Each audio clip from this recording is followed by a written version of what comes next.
Thank you, everyone, and welcome. Hello.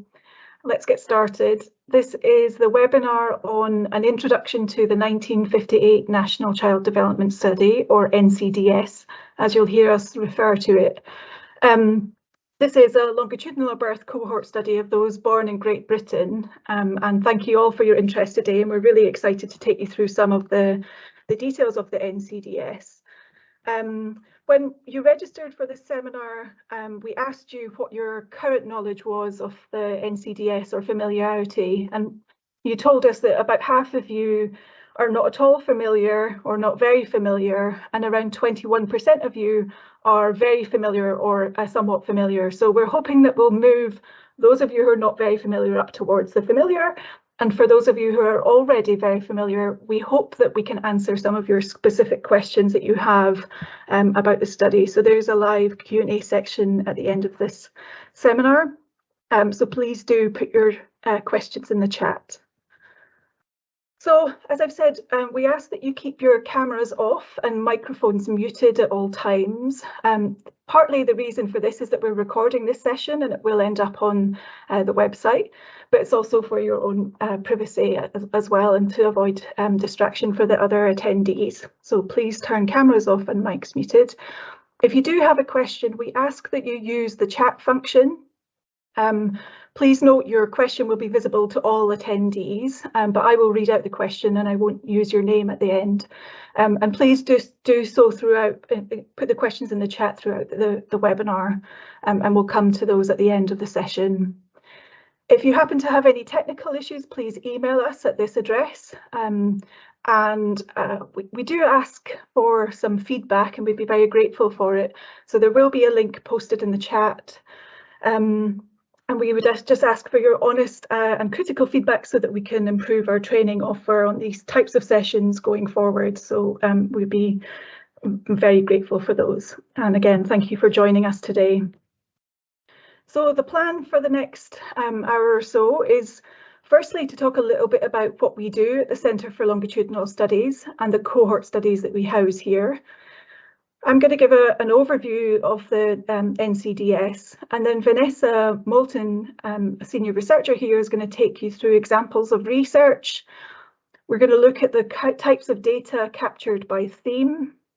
We're going to discuss some of the data enhancements and innovations of this study, as well as different approaches in dealing with attrition. Then I'm going to take you through what's sort of the available resources and places for help, as well as how to access and download the data, as well as a very brief outline of the next sweep of data that's currently in the field.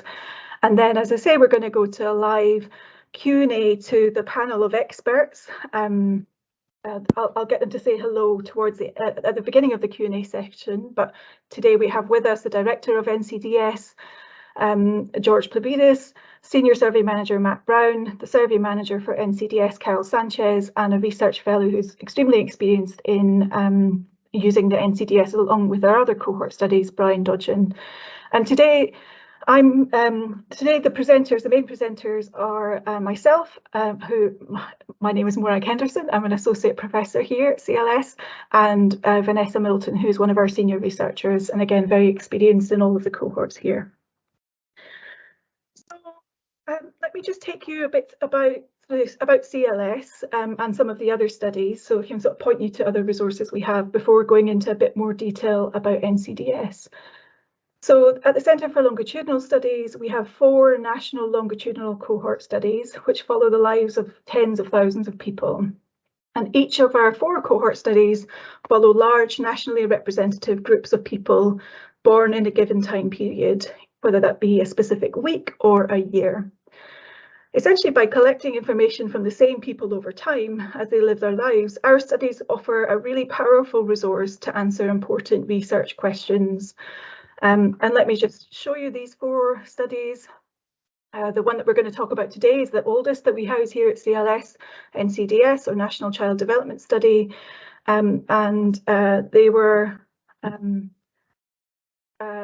There was about 17,500 born in a particular week in Great Britain, and the initial sample, as I say, was about 17,500, and they're currently aged around 64. The next cohort study we have is the British cohort study, the 1970 British cohort study. Similar design, they were born in a particular week in Great Britain, and there were around 17,000 participants, and they're currently aged between 51 and 52. The third is a relatively new one that we adopted from the Department for Education called Next Steps, and they were born in 1989-90, and there are started with around 16,000 participants. And lastly, the Millennium Cohort Study, which is our most recent cohort, but we have got others in the pipeline, and I'll say a little bit more about those. But the MCS were born around 2000 to 2002, and there were about 19,000 participants, and they're currently aged around 22 years old. So, as I've mentioned, the focus obviously today is on the NCDS, and it follows around 17,000 babies born in one particular week in 1958. There are some other important data additions that we have. And so in addition to the main sweeps of those 4 cohort studies, we also have these 3 specialist sweeps capturing some of the conditions around the COVID-19 pandemic. So you can see here we had 3 waves of additional sort of web-based, with some telephone follow-up, where we asked all of our cohort members across all 4 of our cohorts questions about their experiences during the pandemic, so capturing aspects such as employment, health, etc. So these are obviously important dimensions in addition to our studies, because it allows us to look at the prior conditions, the conditions prior to the COVID-19 pandemic, as well as those during, and we'll follow up in the main sweeps, hopefully afterwards. So I mentioned that as well as the 4 main cohort studies, we have some additional studies that we're working in collaboration with some others that I just want to draw your attention to. And these are some recent developments in the national birth cohorts. And the first is the early life cohort feasibility study, which is currently underway, where we're testing the feasibility of a new UK-wide birth cohort study. The next is in collaboration with the Department for Education, the Children of the 2020 study, which is a nationally representative birth cohort study of babies in England, and that includes babies born between September and November 2021, and we're aiming to recruit about over 8,000 families. And the last is in collaboration with the Sutton Trust and the UCL Centre for Education Policy and Equalising Opportunities. And that's the COVID Social Mobility and Opportunity Study, or COSMO, and that began in 2021 and was in response to looking at how young people in year 11 fared in their education during that sort of very disruptive period in COVID-19 pandemic. Okay, but as promised, we're going to focus on the NCDS today.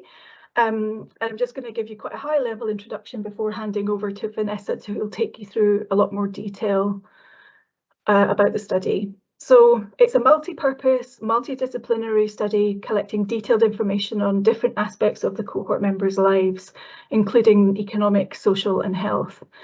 Initially, its sort of origins were a perinatal mortality study aimed at trying to identify the social and obstetric factors linked to stillbirth and neonatal death.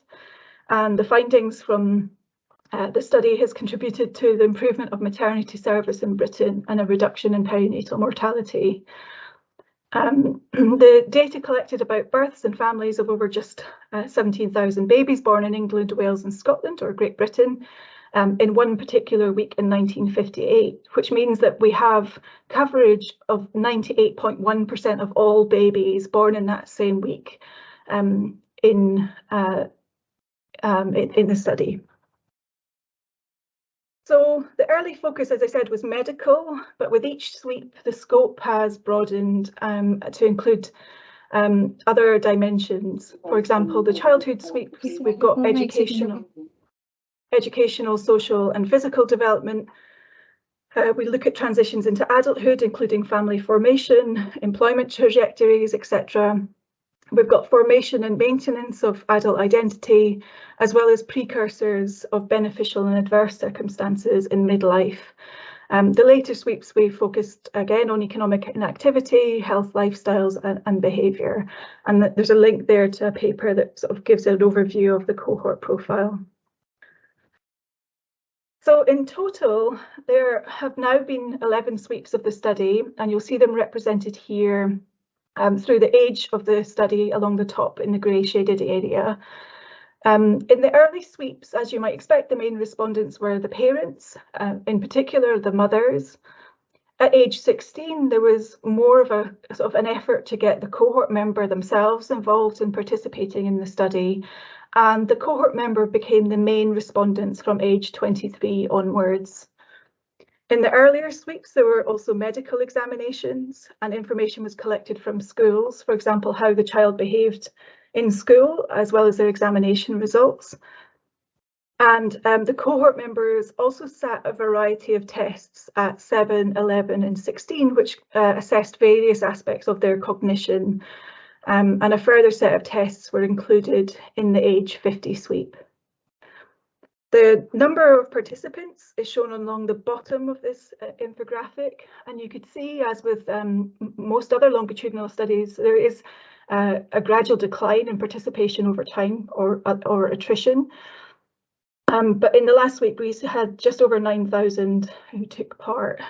So it's still a deeply valuable data set, and we'll talk a little bit about how you might handle attrition later in today's webinar. In 1965, 69 and 74, the cohort was augmented by the addition of immigrants to Britain who were born in that same target week in 1958, and around 950 individuals were included or added to the sample. Just to highlight some key milestones, of which there are obviously many, many more for a study of this type and depth, but I'll show you just a few. In 1978, we collected the exam entry and performance details. At age 33, we included a 1 in 3 cohort member mother and child survey, where assessments such as vocabulary tests and height and weight were collected. At age 44, 45, the first adulthood biomedical data collection was enacted. And at age 50, we sought consent for records linkage to many government-held administrative data sources. And at age 55, we used our first web data collection mode for this study. There are a number of other sub-studies that are important, and some of these Vanessa will go into more detail of later. But just as a high level of introduction to, at age 18, so in 1976, the Warnock study, using the language of its day, of handicapped school leavers, looked at the disability status of school leavers and their transitions to work. At age 20, in 1978, we saw some tobacco research included, looking at around 800 people and asking about their smoking behaviour. There was a literacy and numeracy skills test at age 37 on around 10% of the sample. At age 50, there was a twin pair study that looked at measuring sort of similarity between twin pairs. So there were 240 twin pairs. And again, Vanessa will say a little bit more about this later. And lastly, at age 57, there was a qualitative set of interviews that looked at work histories and retirement attitudes of the cohort members. So, okay, I've orientated you to some of the aspects of the data. I'm now going to hand over to Vanessa, who's going to take you through examples of research. I'm now going to show you some examples of research that has been conducted using the NCDS. So over the last 60 years, there's been a massive literature produced, both journals, working paper and evidence from public policy. And these examples are not necessarily of those with the highest impact, but they illustrate some of the work that's been done. So as Morag mentioned earlier, the NCDS began as the perinatal mortality survey. And before the survey was conducted, it was known that low birth weight was associated with high perinatal mortality. The PMS, it confirmed this, and in addition identified among many findings several new categories of perinatal risk, such as bleeding in early pregnancy and elevated blood pressure. Prominent among the initial findings was the pronounced effect of as well family and social circumstances on perinatal mortality. Also notable was the effect of smoking. So the original perinatal survey of the cohort babies and their partners reported showing an association between smoking during pregnancy and obstetric factors. So in this work, the NCDS, its first strength really is the number of potentially spurious social and health factors that it was able to control for.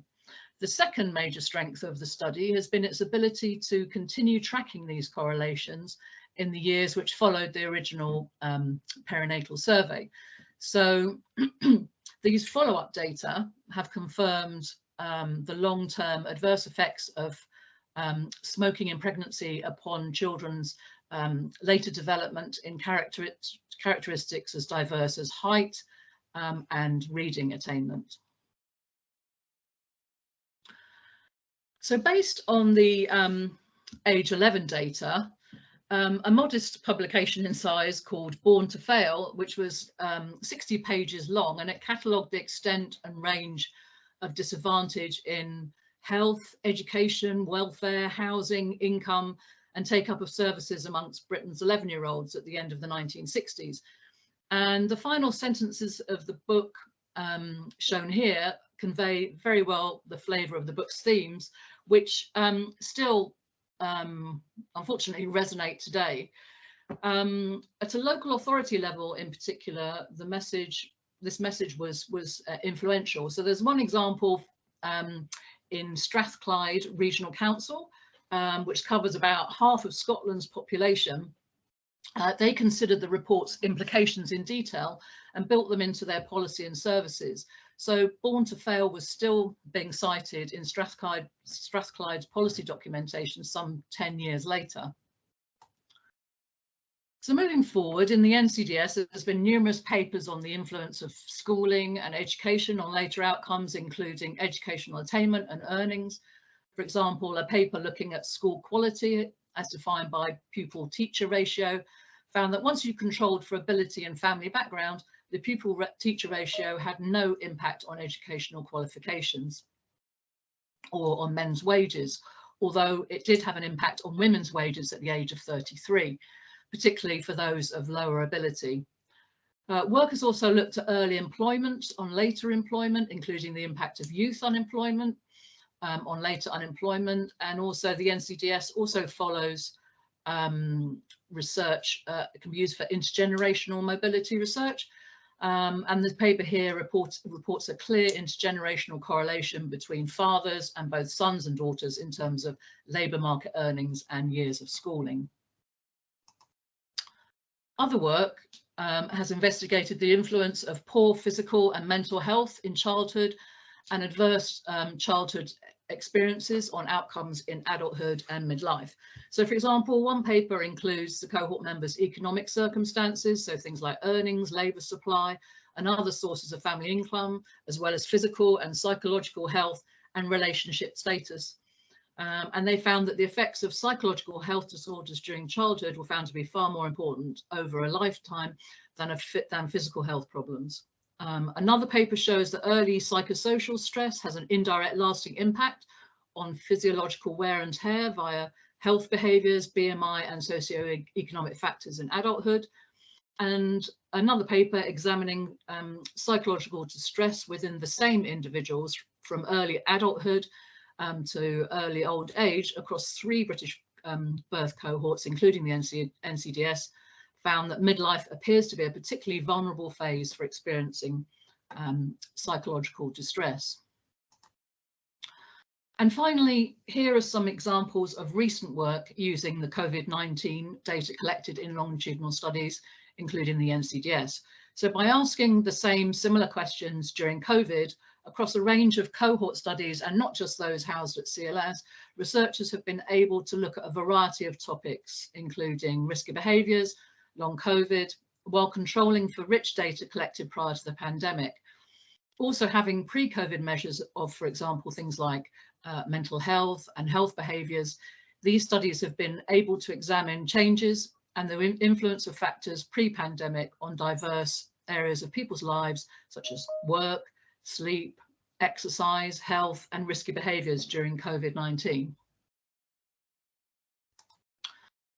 So now looking at the various data available by theme, and this section of the webinar is designed to give you an overview by some disciplines, by different disciplines, and it's by no means extensive or exhaustive. There's a lot of, as you can imagine, over the life course, there's a vast amount of information that's been collected about the cohort members. And as mentioned, the content is multidisciplinary, spanning social, economic, psychological, and medical.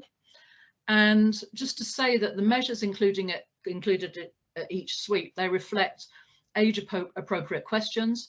They also funders' priorities and the best measurement evidence from scientific studies. So there's always a constant tension in the data collection to be suitable sort of within sweep and over time and between cohort comparisons.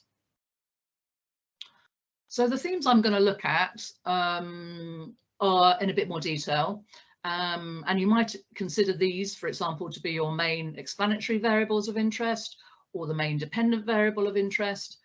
For example, you might want to look at the relationship between educational attainment and physical health, or by family relationships and behaviours and attitudes and so on. And these areas of interest, they should be embedded in the literature. So let's start with family and relationships. Household.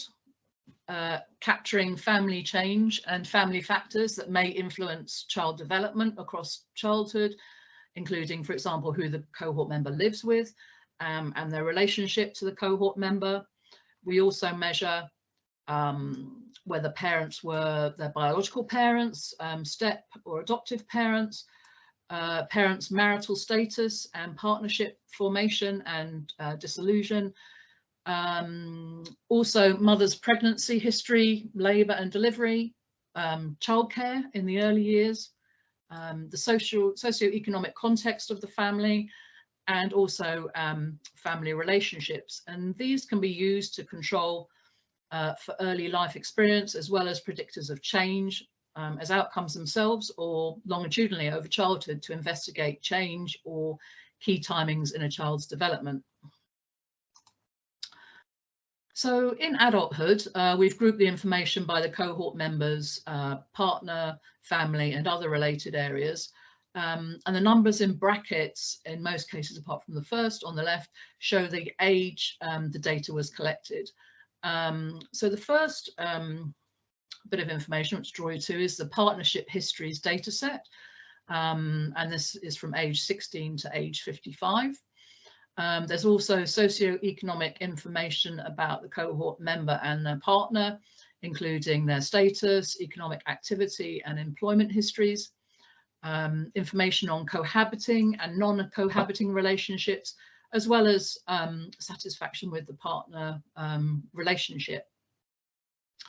And throughout the adult life course, there's data been collected about the cohort members' children, the number that they have, whether they're biological, adopted, and various family activities that the family takes part in, as well as data in midlife on the cohort members' children's their own socioeconomic status, so their education, their marital status and fertility, and in addition to information on the cohort members' parents' mortality and also any care provision that's provided by the cohort member. And data is also collected on the number of grandchildren, and also again the caring responsibilities the cohort member has with their grandchildren. So you can see there's a vast amount of information collected across different generations. There's also data on social, relational, and also emotional support. So moving on to education and cognition. Again, education and cognition earlier in life, they can be used as controls, predictors, as well as outcomes, cognitive outcomes throughout life. So we have whether the cohort member stayed in education post minimum leaving age, the cohort members' information on their earlier education provision, whether they had any special educational needs. There's also quite extensive teacher assessments of the cohort members' abilities, if they have any learning problems, and also information about the class and school profile at ages 7, 11 and 16. We also have information on their study intentions at age 11 and 16, and also the subjects that they studied. And throughout the life course, we measure their academic, technical and vocational qualifications and training, therefore capturing lifelong learning. So the next, this table groups cognitive tests by the main skills measured. And throughout childhood, as Morag mentioned, the cohort members have completed measurements of reading skills. Other cognitive domains tested include verbal and non-verbal reasoning, mathematics and numeracy, and visual spatial processing. And in midlife at age 50, there were measures on their cognitive, midlife cognitive function, covering executive function, memory and processing speed. And also, as Morag mentioned, in 1995, when the cohort members were 37, a subsample of around 1,700 cohort members, they were asked to complete tests of basic literacy and numeracy skills, which included 18 tasks to assess things like reading, writing, comprehension and simple mathematical skills. So the next theme is physical health. And the NCDS has a very strong focus on physical health. So as mentioned earlier, the birth survey was known as the perinatal morbidity survey and was focused on investigating the factors associated with good and poor health amongst mothers and their newlyborns. The birth survey was completed by the midwife who was present at the birth of the cohort member. So there's extensive and professional information on antenatal care, pregnancy, labour, infant health and obstetric history.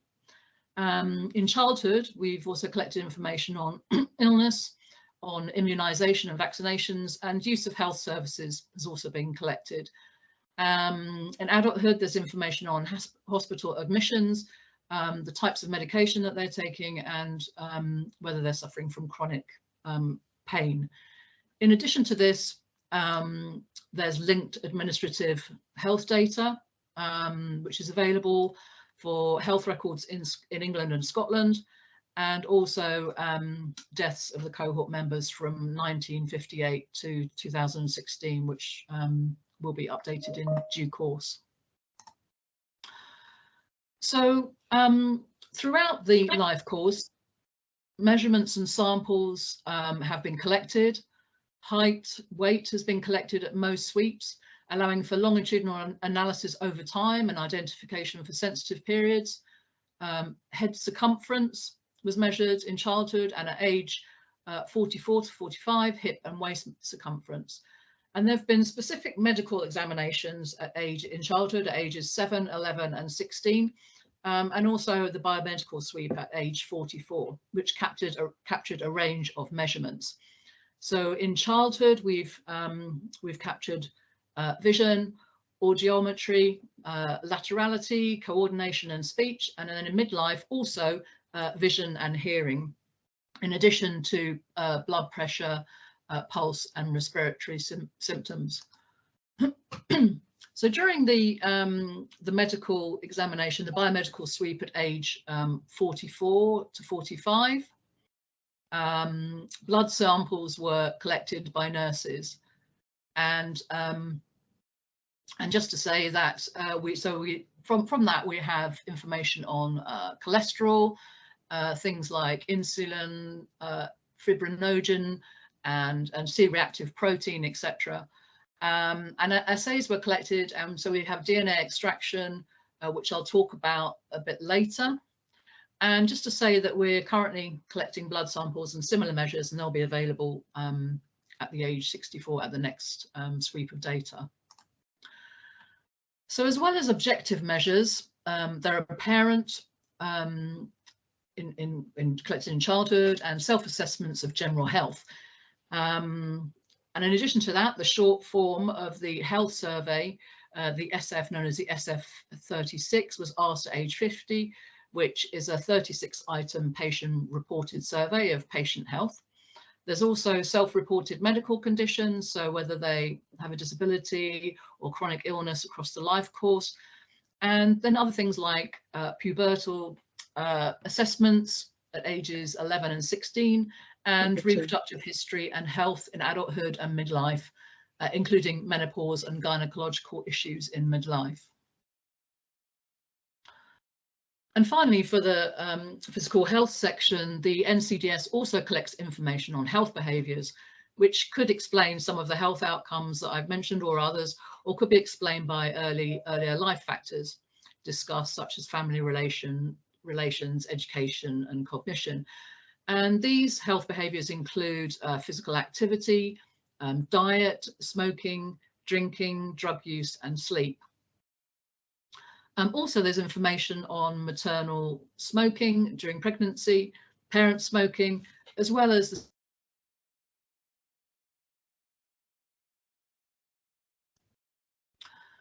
So moving now on to another thing, mental health data available in the NCDS. So in childhood, the Rutter behaviour scales were used at ages 7, 11 and 16, and these measure emotional and behavioural difficulties. Also at age 16, this was completed by the cohort member's teacher. Also at 7 and 11, the cohort members' teachers completed the British Social Adjustment Guide, which contains 250 descriptors of behaviour, covering a wide range of areas. For example, information has been grouped together based on emotional difficulties and social difficulties.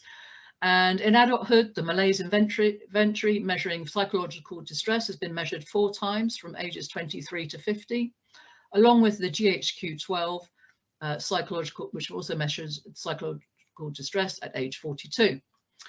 As mentioned, the SF36 was measured at age 50, and that includes a general mental health section. And there's also measures of well-being. So the Warwick-Edinburgh Mental Wellbeing Scale was administered at age 50. There's also been four life satisfaction, which has been measured 4 times across adult life course, as well as the quality of life scale at age 50 and 55. So during the biomedical sweep, the cohort members were also completed the clinical interview schedule, revised version, and it's a structured diagnostic measure developed from the CIS, a standardized interview designed to assess common mental disorders among community settings. And here in the NCDS, it covers 87 questions on 9 areas, for example, looking at fatigue, irritability, depression, phobias, and there are summary scores on each of those areas listed there on the chart. So moving on to the last theme we're looking at, which is behaviours, attitudes and identity. So at age 50, the cohort members completed 50 questions from the International Personality Item Pool, and responses to this can be summed to provide scores on the so-called Big 5 personality traits. So, for example, extroversion, agreeableness, conscientiousness, etc. There's also a measure of self-efficacy, which is the belief in having the required skills to perform a given task, and that's been measured 4 times in adulthood. And also risky and antisocial behaviour, including criminality and contact with the police, has been measured, as well as whether the cohort members have been a victim of crime themselves. In addition, the study collects information on the cohort members' activities and interests from adolescence to midlife. There's information on identity, so for example, religion, political leanings and participation, as well as memberships of organisations, for example, trade unions, a range of attitudes and values on a number of areas, including politics, racism, the environment, and these have been measured a number of times during adulthood. Also, leisure activities, reading, internet use have been captured, as well as attitudes when they were younger to school, to their future aspirations, in adulthood, attitudes to work, and later on retirement and the neighbourhood that they live in. So there's also, as well as the main themes that I've run through, there are a range of data enhancements and innovations in the NCDS, some of which I've already mentioned briefly in the previous sections to use alongside the main surveys. So the first thing I want to say about the data enhancement. Sorry?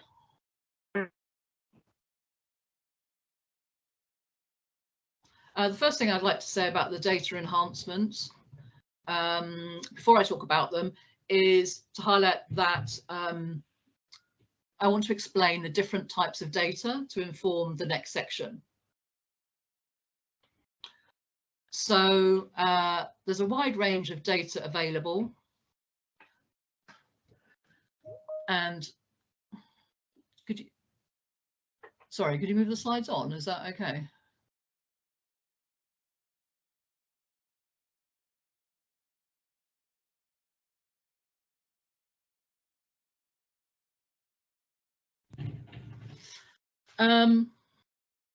So there's a wide range of data available.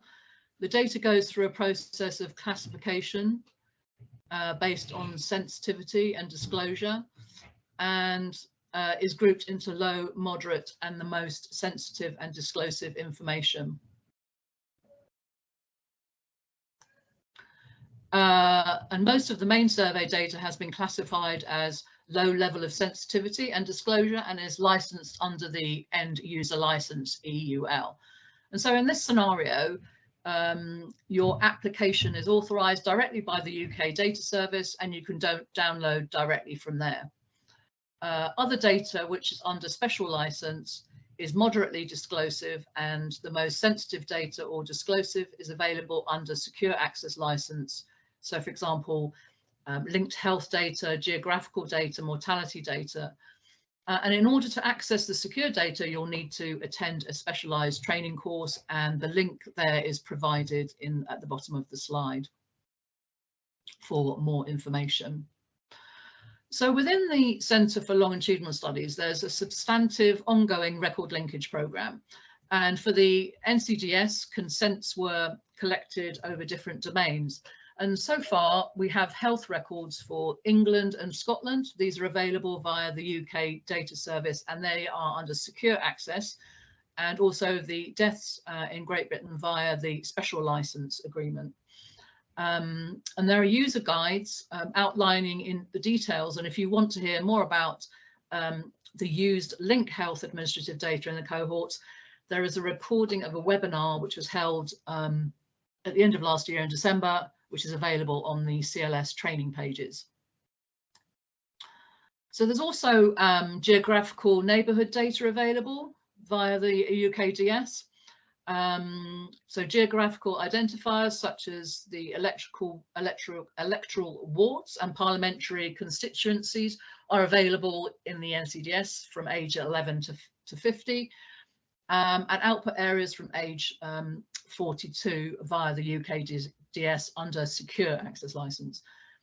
Also, counties lived in from age 11 to 50 based on digitised 1981 boundary files are available. And from 1971 to 2011, the Townsend Index of Deprivation, which not surprisingly is a measure of material deprivation, as well as information available on persons per hectare, urban rural indicators, and scores on the percentage unemployed, percentage households, non-home ownership, and non-car ownership. So Also, to aid anybody who wants to do work on using two or more cohorts, there's information on work that's been conducted to harmonise data sets, including those in the NCDS and other British cohorts, including the 46, 70 and the Millennium Cohort Study. And at the moment, there are harmonised measures of social class, body mass index, mental health, and a few child environment measures which you can download from the UKDS under end user license. And moving forward, there's ongoing work to harmonise across the cohorts in other areas, such as, for example, family measures and health factors. So building this resource over time. Also, there are various tools and reports available to help you harmonise measures across a range of domains, including mental health, physical health, cognition, and many more. So in addition, and we've touched, Maureen touched on this, to the ongoing cohort data collection in 2020 and 21, cohort members completed the COVID-19 surveys. And there are 3 waves of data collection collected during the first national lockdown when restrictions had been eased in autumn 2020, and again during the 3rd lockdown. And the surveys were completed online, and the response rate in wave 1 for the 1958 for the NCDS were over 5,000 and reached nearly 7,000 in wave 3. And as well as the online surveys, participants who took part in the COVID-19 surveys were invited to provide blood samples. So around 7,000 were invited, just over 4,000 consented, and just over 3,000 returned samples. So there are 2 antibody tests that were conducted, NSAs, which is more likely to identify naturally occurring antibodies through exposure to virus, and SSAs, more likely to identify antibodies occurring following vaccination. And this data can also be downloaded directly from the UKDS. At the time of the COVID surveys, the NCDS were aged 62, 63, and what makes the CLS COVID surveys unique from most other COVID surveys is that they are embedded in the survey and can be used with the wealth of prospective information that I've mentioned earlier, collected pre-pandemic to investigate outcomes during the pandemic. So if you're interested in those, there are links on this slide for the main COVID and serology data page on this page. So another feature of the NCDS was the mother and child survey, which Morag mentioned a bit earlier, at age 33. And this sampled 1 in 3 families, and was completed, and parents completed information on their children, and it was collected for over 3,500 cohort members aged under 17. And the mother was asked age-specific questions on the child's development, behaviour, temperament, among many other things. Height and weight was also measured, and also the children completed a range of age-appropriate cognitive tasks, such as, for example, the Peabody Picture Vocabulary Test, and also the Peabody Individual Achievement Test in a variety of subjects. And these measures were also asked in the US National Longitudinal Survey of Youth in 1990. So you could look at, for example, the US differences in the UK and US at that time. And also the survey was similar to the BCS 70, so the 1970 cohort parent and child survey, which was conducted in 2004 when they were aged 34. So enabling you to do cross-cohort comparisons across generations in Great Britain. Another interesting sub-study is the twin study, which was conducted in 2008, and also was conducted at the same time in the 1970, the BCS 70 cohort. And the study developed a series of measures of zygosity, so whether the twins were identical or not. And zygosity was identified at birth by medics, but obviously it can be underestimated. And there were 3 measures of a self-report, whether others can tell them apart, and physical similarity. And of the 244 twins, the measure, depending on which measure you're looking at, 18 to 20%, 26% of the twins were deemed identical. Also in the NCDS, there is genetic data. So during the biomedical suite, 2002, age 44, 45, whole blood and saliva samples were collected from the cohort members, and DNA was extracted.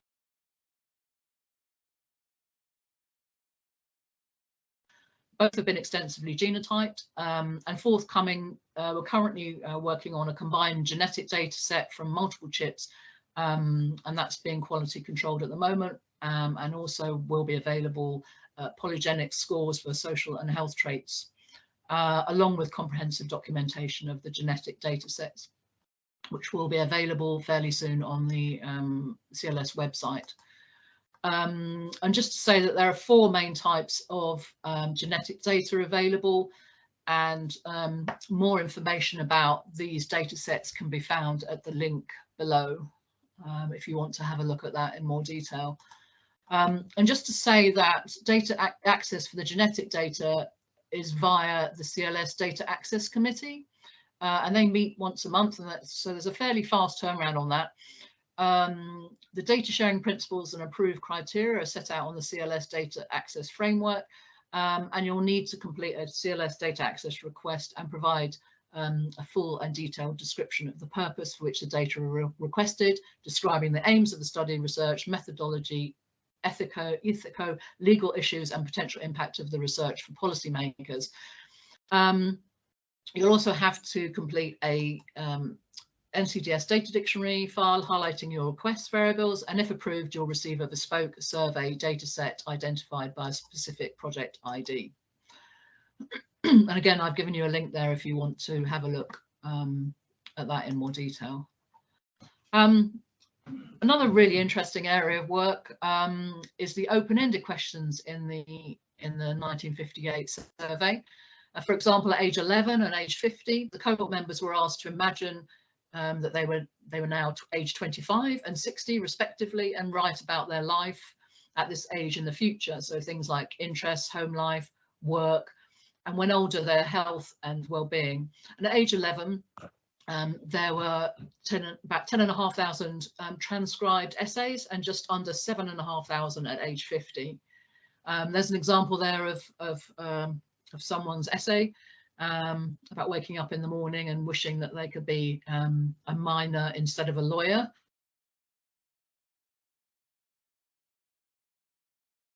Turned 60, a number of the cohort members were contacted to discuss whether their hopes and dreams would match reality. And for example, one girl wanted to be a nurse. Later, someone said she might be clever enough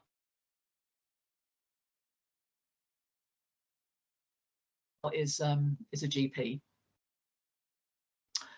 So that's a lot about the content of the NCDS. So now moving on, just to briefly talk about a little bit about methodology and how to deal with attrition in the NCDS. So there are 2 types of non-response. There's unit or sweep, and there's also item. Item non-response is when the reporter chooses not to answer some questions within the survey. And there are different types of unit non-response. So we have unit non-response if a person has been selected to participate and they're not contactable at that sweep, they've refused, or they're unable to take part in the survey. So in longitudinal studies, attrition it's a fact. It's going to happen regardless of any procedures to minimize it, and is on the increase in all, not just the NCDS, but all longitudinal studies over time. Unit non-response, it may not be permanent. So we have people who will complete one sweep and then may not complete the next or a few, and then will come back into the study after disengagement from certain waves. But it does have important implications which need to be taken account of in your analysis. So the figure here shows the sample size, and Morag mentioned this earlier, across subsequent sweeps in the NCDS as a percentage of the original sample. So the blue line basically shows the original sample. The orange line shows those and excludes those who have since died. and the grey shows those who have died or emigrated. So you can see that at age 23, we have over 80% of the original eligible sample, just below 80% at age 42, and over 60 to 70% in the age 50 and 55 sweeps. So there are a number of ways that you can deal with attrition, deal with this. So you could ignore a non-response, and this is okay if your data is missing completely at random, but this isn't very likely. And if cohort members are missing on any variable in your data set, the cohort member basically will be deleted, and this, although straightforward, doesn't really deal with the non-response bias.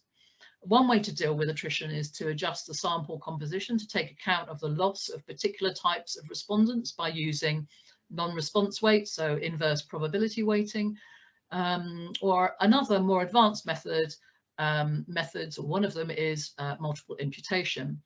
And this involves generation of multiple copies of the data set, in each of which missing values are replaced by imputed values sampled from their posterior predictive distribution given the observed. Now,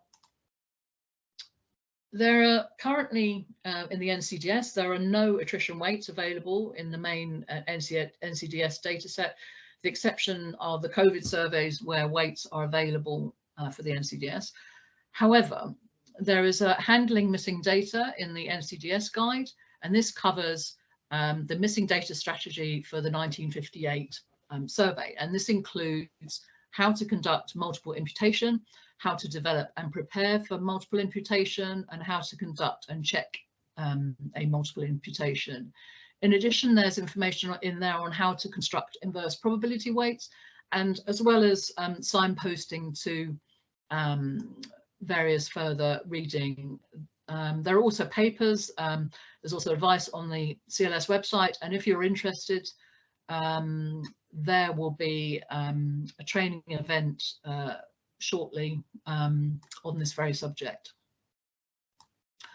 So just to give you an example of using multiple imputation in the 1958 survey, the question here is the social class of the cohort member's mother's husband at birth, and the percentage who are in the professional social class. So in the original sample at birth, around 4.5% of the mother's husbands were in the professional social class, and the lines represent 95% interval confidence intervals. And if we remove those who are dead or have emigrated by age 55, it's still around about the same. So that's the second bar there at 4.5%. However, if we look at the percentage of those who responded at age 55, it's nearer 5.5%, which is the third bar. You can see it's the sample composition has changed.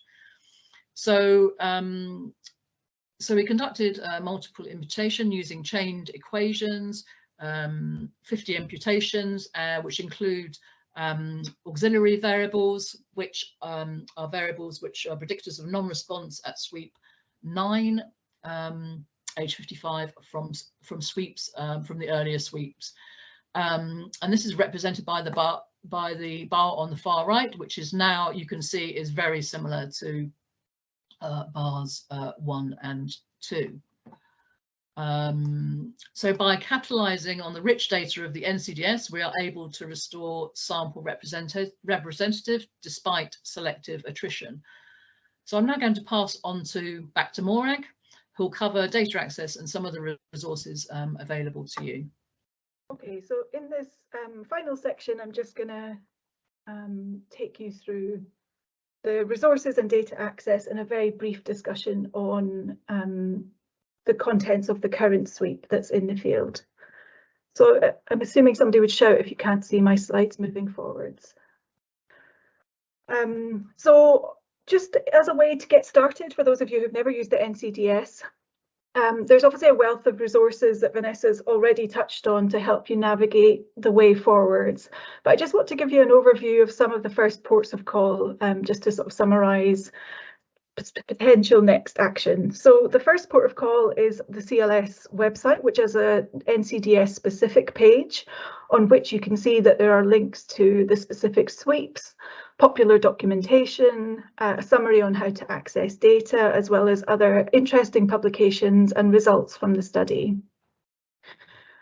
As well as that, these relevant user guides, which are all available on the NCDS CLS website page that I've just shown you, as well as the UKDS. So when you download the data, you'll get a folder with many of the relevant documents, including the specific questionnaires, the technical reports for the specific sweeps, the guide, the user guides on derived variables, for example, as well as the guides for the specific linked administrative data collection, including the NCDS link to the health administrative data set, the hospital episode statistics.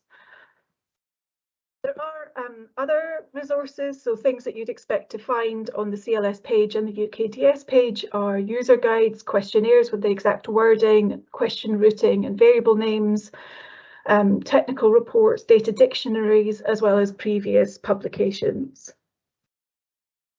Obviously, I think if nothing else from this webinar, what you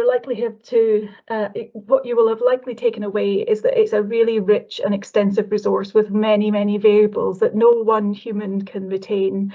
And so just to sort of highlight some opportunities and places that you might be able to search the variables. So some of you might like just to download the data and search in Stata. Some might want to look at the questionnaires, but others might want to just get a sense of what's available using the search tool on Closer Discovery.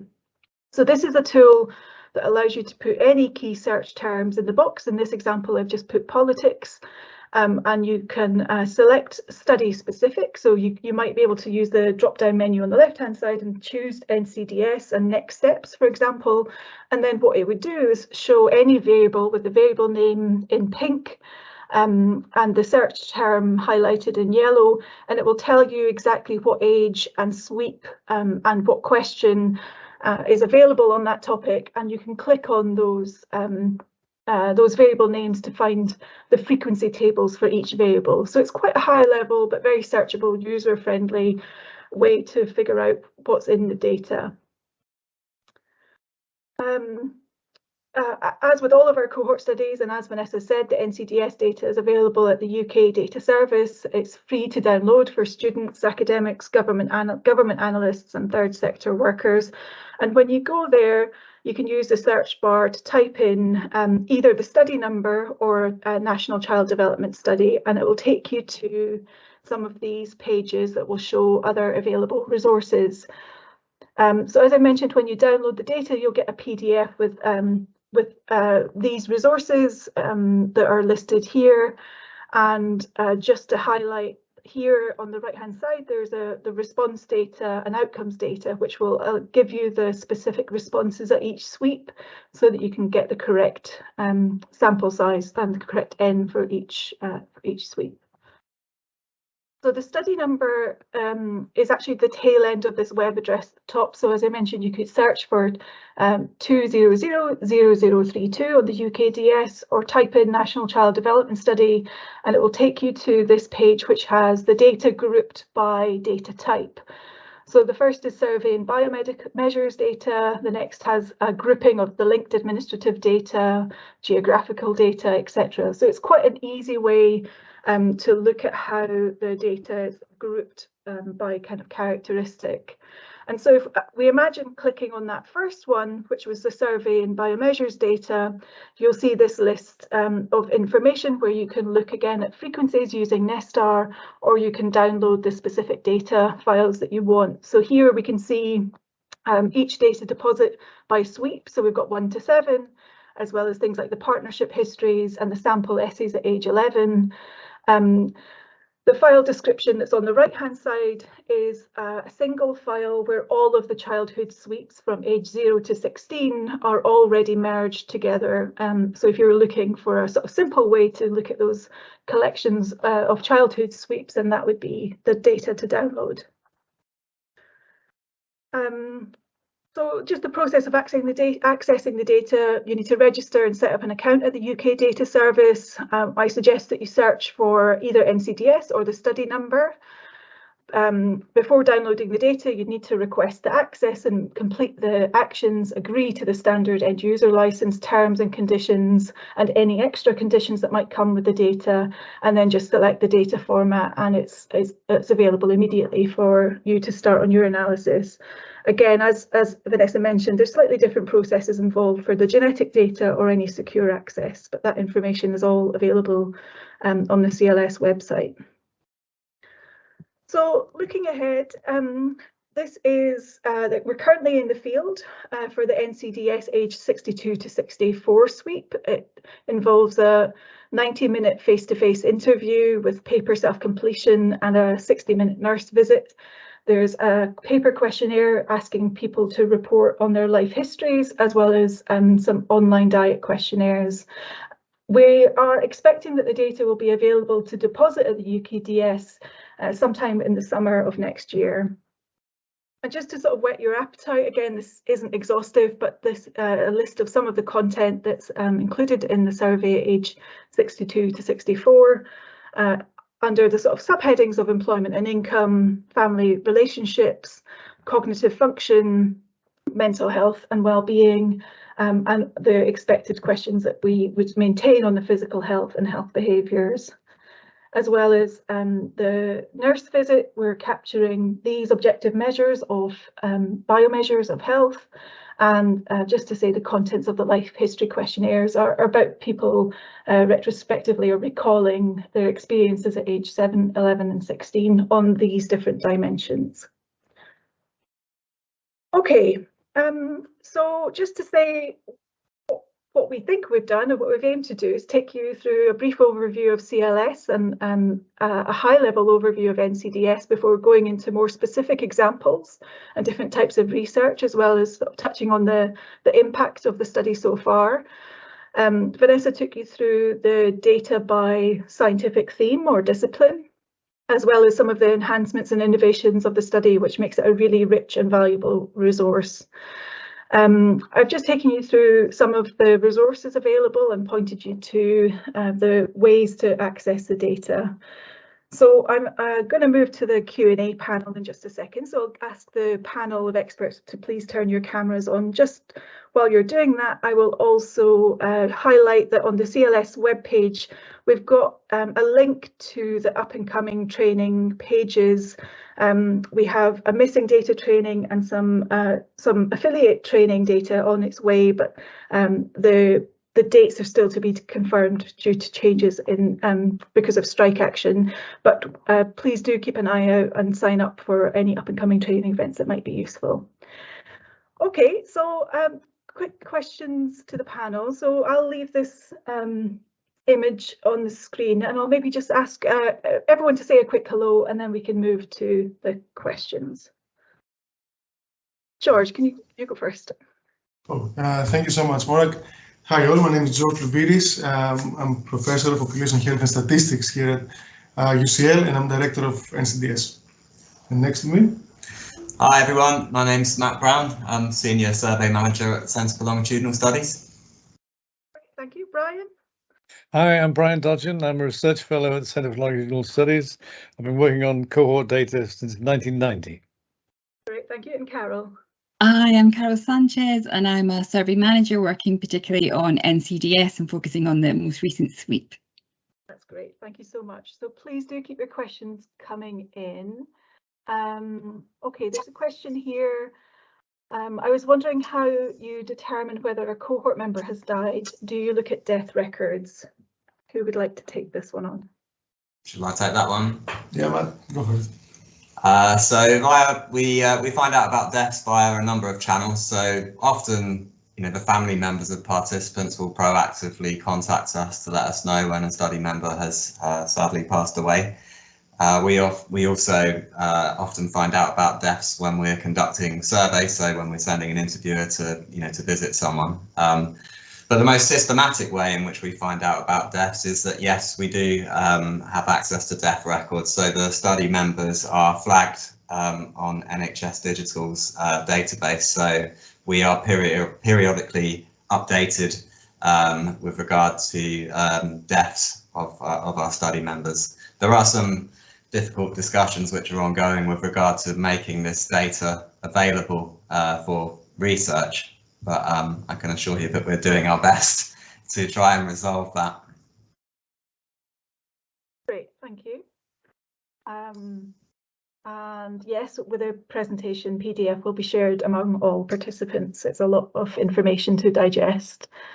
But any other questions? Please do put them in the chat.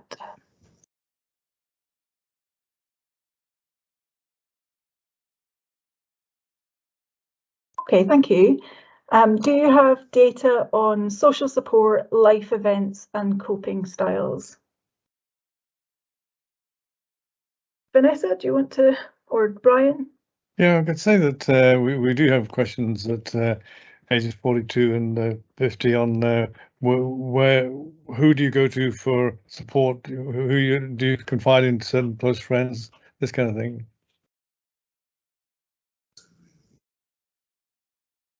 And just to add, there were some questions similar to that for the COVID-19 surveys, weren't there, about who, Yeah, relying on who you can trust and whether you were right. receiving help or support from others. Yeah. Thank you.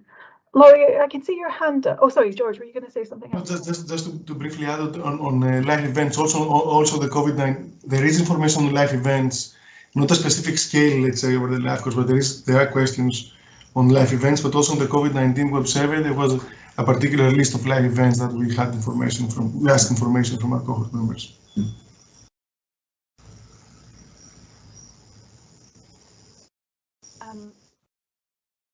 Yeah, just to reiterate, please put your questions in the chat because we are recording the session and would prefer to have the questions in the chat. Thank you. Okay, and Andrea, oh sorry, other than the new teacher data, is there any potential information on ADHD? Okay. Go for it, yeah. I'm not sure what Andrea, what you mean about the new teacher data, but generally you can get for early on the slide where Vanessa was describing the mental health measures. For example, the Ratter scales or the Bristol Social Adjustment Guide, but specifically the Ratter scales, they do have items where work has been done, for example, with methods like factor analysis and so on, where an ADHD factor was captured. So the short answer is that we do have ADHD information early on as part of our early life mental health measures. And there are a couple of papers that have been published with looking at ADHD specifically from early life and long-term consequences and so on. Anybody, anything to add on that? Could I ask one more question, not on that? You can, but we would prefer you to do it in the chat, but please go ahead. Well, it's very simple. Basically, is there any user group or some way of people making contact of the biological data that you gathered? Can we find other people who've used the biological data, the blood samples and so on? Well, you can certainly see from the CLS online bibliography which researchers have used biographical data to produce papers. So they would be, if you just typed in a search term of fibrinogen or C-reactive protein or any of the other indicators that are used, you'll be able to see which papers have been produced using those indicators. Thank you. That's a very productive suggestion. Thank you. Yeah, I think the other option is, I think all of the DAC applications that use the genetic data, there's a summary that's published and the researcher names are published on as part somewhere on the CLS website. So I can dig out the link for you, but I think as part of the condition for applying, some aspects of the project is made public. So that would be the other source. Thank you. Prior to publication. Okay, next question. Have you used before these useful data for learning machine and using these data for prediction of longitudinal aspects of people? So yeah, I'm guessing that's about machine learning. George, yeah. So the short answer is yes. There are aspects of machine learning in various parts of our work. For example, the work on missing data that Vanessa mentioned, we did use machine learning in all of our papers actually to understand prediction of response and so on, and how that fits into the various approaches we use to deal with missing data. On the very nice example that Vanessa presented on the texts, machine learning was used to quantify, the text language processor was used to create all these new variables. That's a machine learning approach. And generally, prediction is not, traditionally hasn't been very, let's say, prominent in the cohorts. We're most into description and causal inference. Prediction is slightly somewhat in the middle of both or in another dimension. There are plans to actually use more machine learning for prediction of various outcomes, specifically some looking into, speaking of biomarkers or using genetic data and so on, where the breadth of the data and the size of the data requires some machine learning exercises.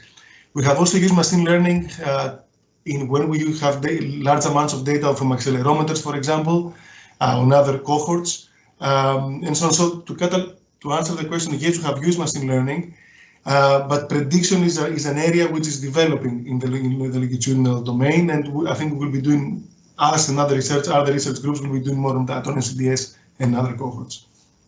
Thank you. Great, thank you. There's a question here, Carol, that might be for you. What questions are you asking in the latest survey about religion? The latest survey covers a whole host of information, but religion is something we haven't covered in detail in the most recent one, although it will have been asked previously, but we do ask quite a lot of other things in this particular study. Thank you. Question, have you linked the NCDS to census in the past at all?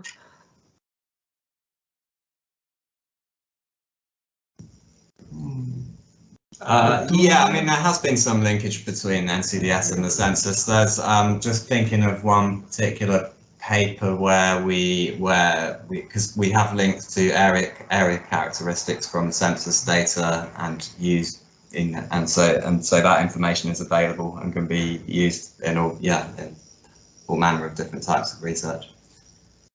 But just to clarify, Matt, that's the geographic census boundaries, isn't it? It's not the population level census. Sorry, no. Yeah. I'm talking about area characteristics based on census data. Yes. Yeah. Okay, thank you. It'd be interesting to see if psychological variables from early life are linked longitudinally to immunological variables in the serological analysis during the COVID period. It sounds like you have a research project, yeah, but does anybody have any comments on that? George? So, yeah, it's a very interesting one. We're actually working on something similar, right? And it's a very, very, very interesting topic. So, all the data from the COVID sweeps, right, with the NCDS ID, they can be, merged and linked with the previous sweeps. So all psychological variables that are available either within the COVID survey or across the life course, as Vanessa suggested on that fantastic slide where they described all the mental health variables, they can be easily linked to the serological analysis, which has been taking place in the COVID period. So the short answer is yes, and it's a very interesting topic of research as well. Great.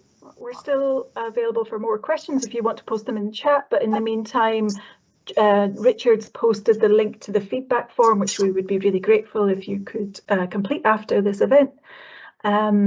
Great, some more questions coming through.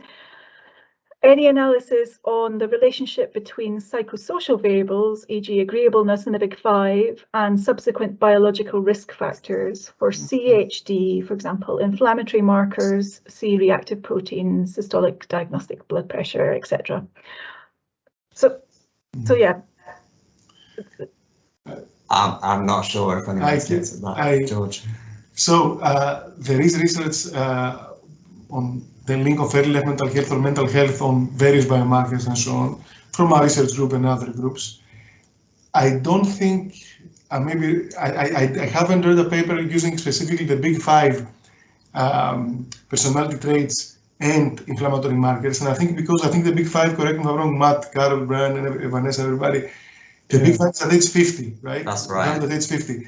Yeah. The current biomedical sweep, the one that the data are available are, it's age 40 to 45, right? So I think this paper will be possible, and it's a great idea as when there are new data will become available, because we're collecting blood samples as we speak, and this data will be available. It will be a great paper with when the latest data, the latest biomarkers will become available. It's a great idea. Go for it. So I don't think it has happened yet because of the temporal sequence of when the data are available.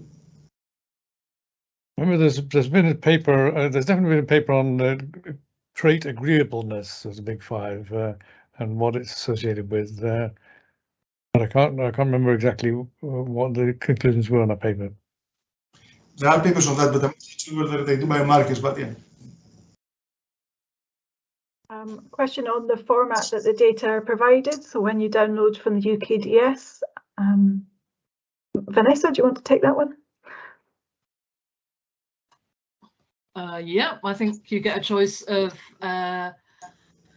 SPSS, Stata, and text delimited. Delimited, I can't say it, delimited at the moment. So. Comma delimited. Yeah. Yeah, and with any of those formats, you can translate it into the other. So you can select which one's best for you and then convert it if necessary. Okay, mental health and biomarkers. Why not the other way around? It seems more plausible. Okay, so we're getting into project development here, but yeah, I think for sure that seems sensible. Okay, well, thanks again. We'll stay online, so thank you for attending and participating, but we'll stay online for another 10 minutes if you have questions, so do keep coming through. But for those of you who are sated and completed, please do fill in the feedback form. It would be most grateful. We'd be most grateful, and yeah, we'll stay here if there's any more comments or questions.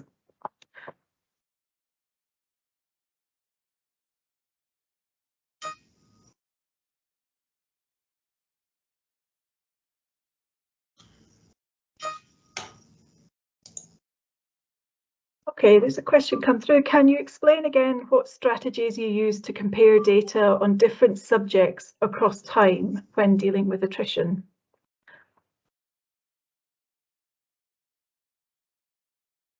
Vanessa, do you want to have a go or us to have a go? What do you prefer, or others? I think I will give you the pleasure if that's okay.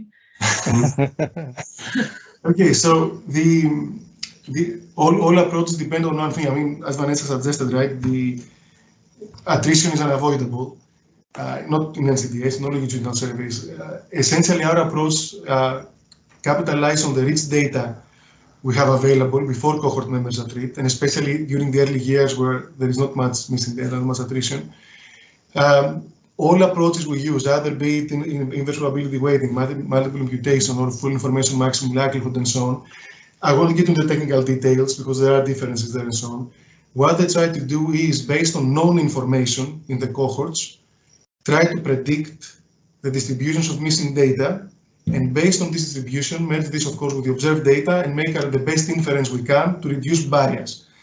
The idea is very simple. It's as simple as that. I'm not sure if there was anything else you would like me to comment on specific techniques or specific issues we have with techniques, but generally the approach capitalizes on the richness of the data, and we use the observed information to predict distributions of missing data. And of course, all these techniques that I mentioned, all these methods that have different assumptions, slightly different assumptions. I will finish by saying that we do prefer more often than not multiple imputation, but we also use weights and FIML, and I'll stop there. And just to say, the full comprehensive analysis on and suggestions on missing data approaches is in that guide that we highlighted, and the links to those will be available in the slides when we send those out. But I think yeah. Go on, George. Yeah. Just Morag, if I may, can I put a link on the? Please, yeah. It's just one of the papers on. Yeah. And Morag, can I correct something I mentioned earlier about religion? It is in the self-completion, questionnaire. I was focusing on the CAPI one, so yeah, there is one question in there. So apologies for correction on that. That's fine. One. And Carol, can you say, is it just about what they identify the religion as, or how frequently they attend religious services, or the question in particular is, do you actively participate in any religion now? And it has a link, it has a list that they can tick. And we also have how often if ever do you attend a religious service or meeting. So apologies, it's because I'm so focused on the CAPI side. It is in the self-completion, the paper one. Sorry. That's great. Yeah, as I said, I think no one person can hold it all in their head, but that sounds great. You captured belief and belonging and behaviour. Okay, so George has added a link to that missing non-response paper, and there's another comment. I had suggested previously incorporation of mortality awareness items in the study. This elephant in the existential room for people arguably in their 7th decade. The items didn't make it in. I still think it's a good idea, but declare a conflict of interest. Okay, I won't read that part out. Thank you very much. Any comments, George? No, I think it's a good idea, right? And I think it's something we will definitely consider for the next sweep, right, or for interim sweeps that we may do because we're planning various things. To have a couple of items, or one or a couple of items that capture this, right, and so on. But generally, competing for space in a survey, it's sometimes difficult decisions have to be made. But I agree it's an interesting topic, and as the cohort, they're age 60, soon 65, right, and so on. I think it's an interesting topic, and we'll definitely consider it, right, Matt? Yeah, absolutely. Yeah.